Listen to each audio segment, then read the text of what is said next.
నమస్తే welcome to four sights TV. Kamareddy జిల్లా కేంద్రంలోని ప్రభుత్వ ఏరియా దవాఖానాను ఎమ్మెల్యే వెంకట రమణారెడ్డి ఆకస్మికంగా తనిఖీ చేశారు. దవాఖానాలో రోగులకు అందుతున్న సేవలను అడిగి తెలుసుకున్నారు. ఏ ప్రోటోకాల్ ప్రకారం ప్రభుత్వ సలహాదారుడు మహమ్మద్ షబ్బీర్ అలీని హాస్పిటల్ ప్రారంభోత్సవానికి ఆహ్వానం పలికారని ప్రశ్నించారు. ప్రభుత్వ సలహాదారు పేరు శిలాఫలకంపై ఏ జీవో ప్రకారం పెట్టారో కలెక్టర్ సమాధానం చెప్పాలని అన్నారు.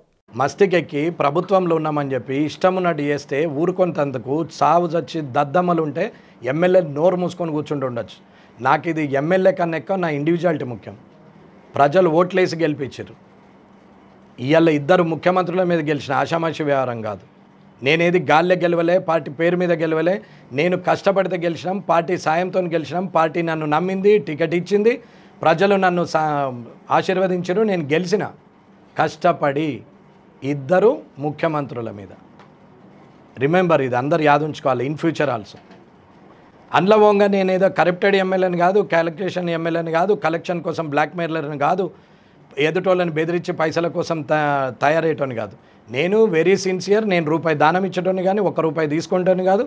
నేను ఎవరి దగ్గర చేయి చాపేటోని కాదు. నాకు అవసరం లేదు. అంత హీన పరిస్థితి వస్తే దుకాణంలో జీతం ఉంటాం కానీ ఎవరి దగ్గర కూడా చేయి చాపటము అవసరం కూడా లేదు.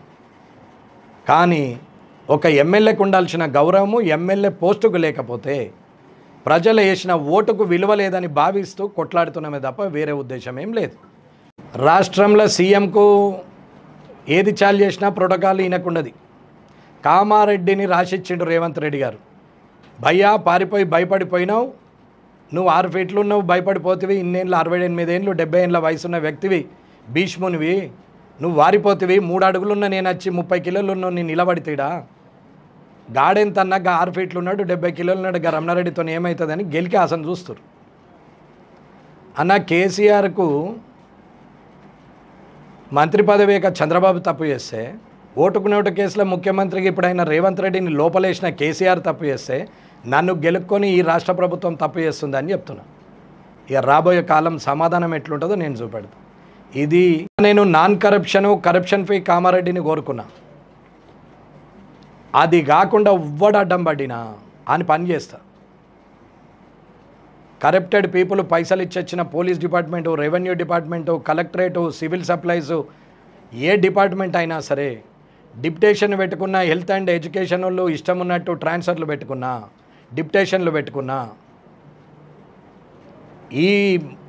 ఇవన్నిటిని కూడా చూస్తున్నాం. ప్రతి డిపార్ట్మెంట్ డాటా ఉండి మాట్లాడుతున్నాం. ఇడిచే ప్రసక్తే లేదు. ఇది మాత్రం కరెక్ట్. కామారెడ్డిని సెట్ చేసినాకనే నా టర్మ్ అయిపోతుంది. డబ్బుల కలెక్షన్ చేస్తే ఈపులు పలగొడతా కొడుక ఓడైనా సరే. డబ్బు వ్యవహారం తీసుకుంటే నేను ఎంతకంటే అంతకు తెగించి మాట్లాడతా. నేను రోడ్డు మీదకి వచ్చేదాకా చూసుకుంటే అధికారులకు మంచిది కాదు, అండ్ల కరప్టెడ్ ఉన్న వాళ్ళకి మంచిది కాదు. అన్నా నేను అధికారులు సిన్సియర్గా ఉన్న వాళ్ళకు కాళ్ళు మొక్కే రకం. నేను అధికారులు కరప్టెడ్ అయితే గల్లబట్టి రోడ్డు మీద బట్టలు ఉడదీస్తాను. నేను ఇడిచిపెట్టాను కాదు. ఇక ఈడికెళ్ళి 57 నెలలు యుద్ధమే. ధైర్యం ఉన్నోడు, నిజాయితీ ఉన్నోడే కామారెడ్డిలో పనిచేయాలి. ధైర్యం లేదు, నిజాయితీ లేదు, మాతోని కాదు అనుకున్న వాళ్ళు సపరేట్గా వాలంటరీ ట్రాన్స్ఫర్లు చేసుకొని పోండి. స్ట్రైట్ అవే ఇది చెప్తున్నా. నేను జనానికి ఇదే చెప్తున్నా, అధికారులకు ఇదే చెప్తున్నా. నేను చేంజ్ కోరుతున్నా. నేను హానెస్ట్ పొలిటీషియన్ ఉంటే బ్యూరోక్రాట్ హానెస్ట్ ఉంటారని నమ్మే వ్యక్తిగా నేను హానెస్ట్గా ఉండడానికి ప్రయత్నం చేసి జనం మధ్యలో గెలిచి వచ్చినాం. Without liquor, without purchase vote. కానీ ఇవాళ అది కాకుండా డబ్బులు పెట్టే ప్రయోగాలు చేస్తున్నారు. ఆల్రెడీ కలెక్టరేట్లో చెప్పినా నేను 100 రోజులు టైం ఇస్తున్నాము, ఈ లోపల తప్పులు చేసిన వాళ్ళు సరిదిద్దుకోవాలా, 100 రోజుల తర్వాత నేను స్టార్ట్ చేస్తే వెనక్కి తిరిగి రాను అని చెప్పినాం.